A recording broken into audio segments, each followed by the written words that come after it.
Donc moi, j'ai répondu dans Décadence en disant, démarrons avec cette fiction qui est Jésus, qui est un personnage conceptuel, juif, c'est-à-dire les juifs disent le Messie est à venir, et puis parmi les juifs, il y en a un qui dit non, il n'est pas à venir, il est déjà venu, et il s'appelle Jésus.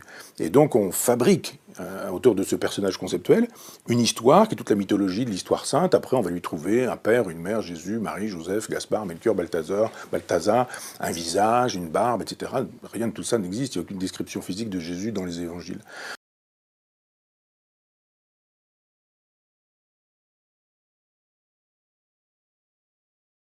Et donc on va fabriquer une idéologie à partir de laquelle on va produire ce qui s'appelle l'Occident, le judéo-christianisme.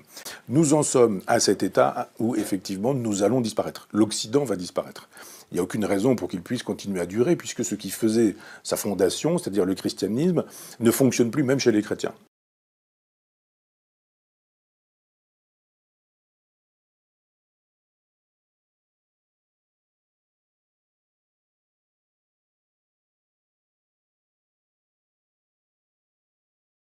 Les chrétiens ne croient plus à la parousie, les chrétiens ne croient plus à l'enfer, au purgatoire ou au paradis, les chrétiens ne croient plus à Satan, au diable, les chrétiens ne croient plus forcément à l'Eucharistie, ne croient plus à la virginité de Marie, à la transsubstantiation ou à ce genre de choses. Tout ce qui était dogme et dogmatisme, si je posais une adhésion, une foi, tout ça a disparu. On a une espèce de pape aujourd'hui qui est un boy scout.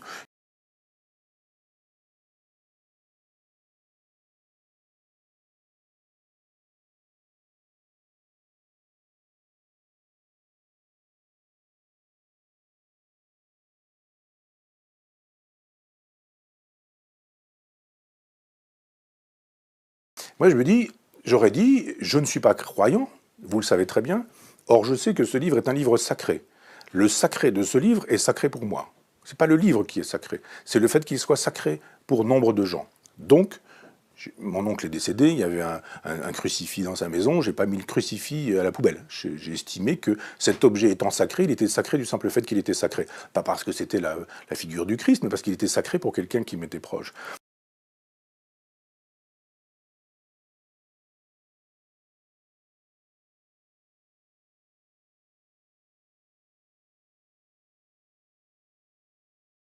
Je pense que la France en est à un stade de presque de coma avancé, je dirais, enfin de coma et de mort annoncée. Je suis une espèce d'esthète en matière de politique, c'est-à-dire que je ne crois pas qu'on pourrait changer véritablement les choses, mais bon, avec Stéphane Simon, on a créé cette revue Front Populaire, on fait comme si on devait pouvoir changer les choses. Il faut résister.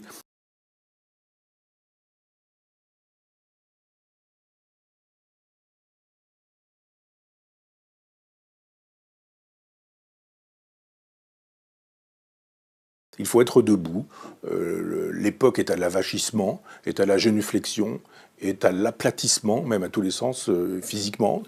On a vu des policiers s'allonger en disant la vox populi va faire la loi et je mets un genou en terre ou je me mets à plat ventre plus encore. On a eu récemment un ministre de l'Intérieur qui nous disait qu'il était prêt lui aussi, il n'y avait aucun problème à mettre un genou en terre et que par ailleurs, la loi était secondaire parce que l'émotion était première. Ah, c'est formidable.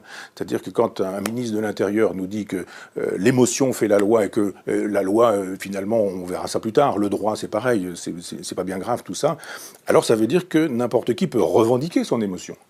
Une civilisation dans laquelle l'émotion fait la loi, ça s'appelle la barbarie. C'est plus une civilisation, ça s'appelle la barbarie.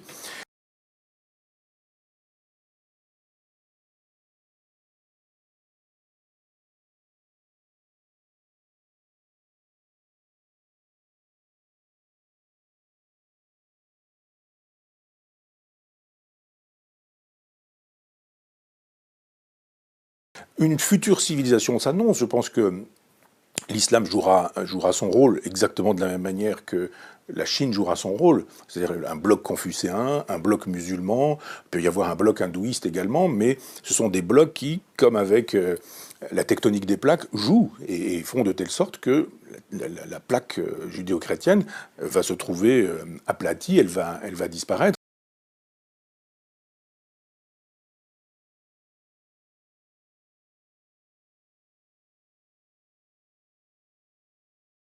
Alors ça prendra un certain temps, je sais pas combien, mais on voit bien que dans le tuilage, ce vers quoi nous allons, et c'est le début de la fin et le début du début, c'est-à-dire que le temps de décadence dans lequel nous sommes est un temps de barbarie, mais cette barbarie va générer une autre civilisation.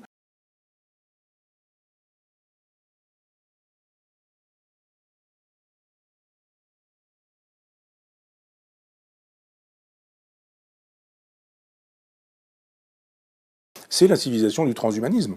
Et on voit bien aujourd'hui que tous ces gens qui prétendent vouloir défaire l'ordre mondial, qui sont des anticapitalistes, qui sont je ne sais quoi, des altermondialistes, qui sont prétendument des antifascistes, où est le fascisme, sont des gens qui travaillent pour le capital. Pour être pragmatique, on fait quoi avec les problèmes de l'immigration qui ont été générés depuis les 30 à 40 dernières années? Non-intégration, repli identitaire. Qu'est-ce qu'on fait? On arrive, on tend la main, on fait quoi? Alors ma réponse à votre question est claire, je ne tourne pas autour du pot, moi je suis un tragique, je pense que c'est fini. Je pense juste que c'est fini. Et que votre question, c'est un peu la question que vous pourriez me poser en disant, mais bon, voilà, le Titanic vient de percuter l'iceberg, il y a une voie d'eau qui est extraordinaire, et on fait quoi maintenant? Bah, voilà, il y a des gens qui disent on met les canaux et puis on s'en va. C'est plein de gens plein de jeunes aujourd'hui qui disent nous on part au Canada, on part aux États-Unis, on part en Australie, on part en Nouvelle-Zélande, mais on quitte ce navire parce qu'il est pourri. Vous avez ceux qui disent ben on va colmater des trucs, les Marine Le Pen ou les Mélenchon, dans le genre mais nous on a des rustines, il n'y a aucun problème, on va mettre de la rustine, on a des rustines grosses comme ça, la voie d'eau est grosse comme la maison, mais nous on fera ceci, on fera cela, etc. Ça marche pas. Théorie d'Éric Zemmour, ça marche pas non plus.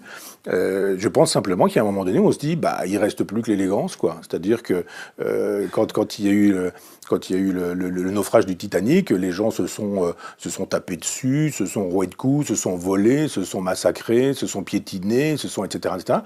De toute façon, quoi que vous fassiez, le bateau va couler, le bateau est en train de couler, il va couler. Et il ne nous reste plus qu'une solution, je dirais, baudelairienne, du genre, la décadence ne passera pas par moi.